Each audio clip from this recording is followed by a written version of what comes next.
Sebut Indonesia penjiplak, AS klaim jet tempur buatan RI, tiru desain F-22 Raptor.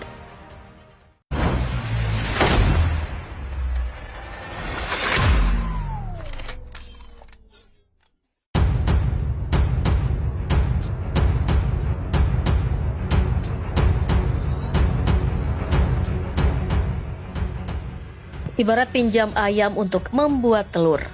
KF-21 bernama Indonesia diejek Cina habis-habisan, plagiarisme F-22. Cina nampaknya meremehkan jet tempur KF-21 Boramai Indonesia dan Korea Selatan yang akan segera terbang perdana. Tak cuma meremehkan, Cina bahkan menyebut jika jet tempur KF-21 Boramai Indonesia dan Korea Selatan sebagai plagiat. Dikutip zonajakarta.com dari artikel terbitan Sohu, media Cina tersebut sanksi jika KF-21 Boramai bisa berubah jadi jet tempur siluman. Jet tempur KF-21 adalah jet tempur kuasi stealth yang dikembangkan bersama oleh Korea Selatan dan Indonesia. Meskipun sejumlah besar desain siluman diadopsi dalam bentuknya, karena ukurannya yang kecil tidak ada majalah internal yang dirancang, dan hanya yang dapat dipasang di perut setengah terkubur dan di bawah sayap. Oleh karena itu pada kenyataannya tidak dapat mencapai siluman. Hanya dapat dianggap sebagai pesawat tempur generasi 4.5 dan bahkan kemampuan tempur yang sebenarnya mungkin tidak dapat mengejar ketinggalan dengan pesawat tempur Typhoon EF-2000. Tak hanya itu, media Cina tersebut juga menyebut jika KF-21 Boramai Indonesia dan Korea Selatan bisa terjadi berkat bantuan Amerika Serikat. Padahal Korsel tidak mengharapkan pesawat tempur ini menjadi pesawat tempur siluman dalam satu langkah. Lagi pula Korea Selatan hanya merancang dan memproduksi pesawat latih T-50 dan versi upgrade dari pesawat serang tempur FA-50 yang hampir semuanya adalah pesawat latih. Level pesawat tempur masih dilakukan dengan bantuan perusahaan Amerika. Jika Korea Selatan secara langsung mendesain dan memproduksi pesawat tempur generasi kelima yang mirip dengan F-22 atau F-35 saat ini, akan benar-benar mengambil langkah besar dan menarik telur.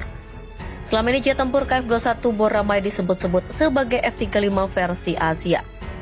Dikutip zonajakarta.com dari Defense Security Asia, jet tempur KF-21 Boramai Indonesia dan Korea Selatan disebut mirip dengan F-35.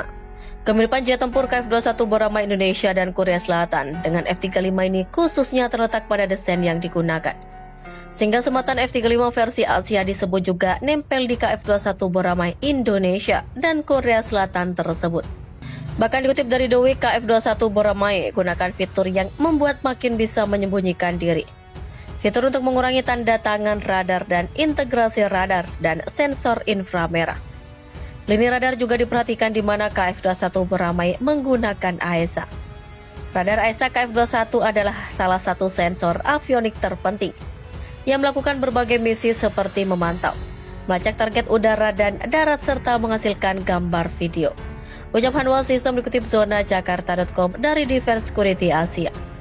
Tak cuma F-35, KF-21 Boramai Indonesia dan Korea Selatan juga disamakan Cina dengan F-22 Raptor buatan Amerika Serikat. Dikutip zonajakarta.com dari artikel terbitan @china.com.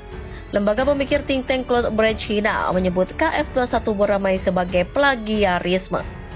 KF-21 sebagian besar mengacu pada desain F-22 dan F-35. Bentuk aerodinamis pesawat mirip dengan F-22 dan kanopi mirip dengan F-35. Bentuk aerodinamis yang matang dari F-22 diterapkan secara langsung, yang menghemat waktu terkait tes terowongan angin dan eksplorasi desain siluman. Tetapi ini membawa ulasan buruk tentang plagiarisme KF-21. Namun rutinitas meminjam ayam untuk membuat telur ini memastikan bahwa KF-21 memiliki kemampuan siluman tertentu dan area penampang radar lebih kecil daripada FA-18EF Super Hornet dan Pejuang Rifle. Di masa depan, versi perbaikan dari KF-21 akan meninggalkan ruang bom semi terkubur dan mencapai desain siluman yang sebenarnya. Sementara itu, di balik kecanggihan KF-21 Boramai yang sebentar lagi terbang perdana, ada kemarahan besar AS yang tak tersorot kamera. Kemarahan AS bahkan bersumber dari hal yang tak terduga, di mana salah satu teknisinya dibajak oleh Korea Selatan. Dikutip zonajakarta.com dari artikel terbitan The Insight. Hal ini bermula kala setelah Korea Selatan berhasil membuat jet tempur T-50. Saat itu Menteri Pertahanan Korea Selatan melakukan evaluasi terhadap proyek T-50 agar proyek jet tempur generasi berikutnya bisa berjalan lancar. Salah satu kelemahan industri penerbangan Korea Selatan akhirnya diketahui, terletak pada software kontrol yang tidak mungkin dikembangkan dan nyaris bikin menyerah. Menteri Pertahanan Korea Selatan kemudian membuat sayembara mencari perusahaan atau teknisi asing yang bisa melakukan transfer teknologi di bidang software kontrol. Gayung pun bersambut, Korea Selatan berhasil mendapati seorang warga negaranya yang pernah bertanggung jawab atas perangkat lunak kontrol penerbangan avionik ketika mengembangkan F-22 Raptor AS.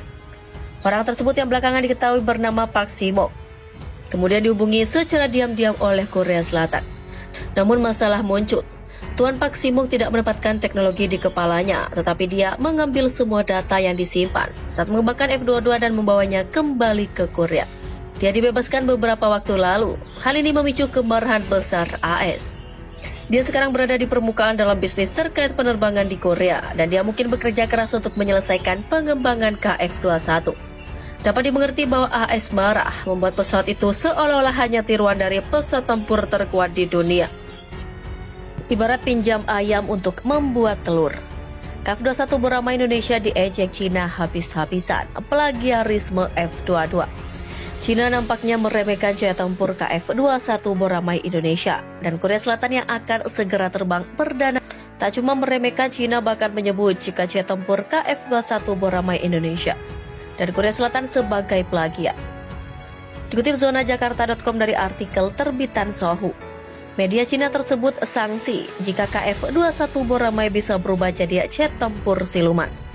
Jet tempur KF-21 adalah jet tempur kuasi stealth yang dikembangkan bersama oleh Korea Selatan dan Indonesia.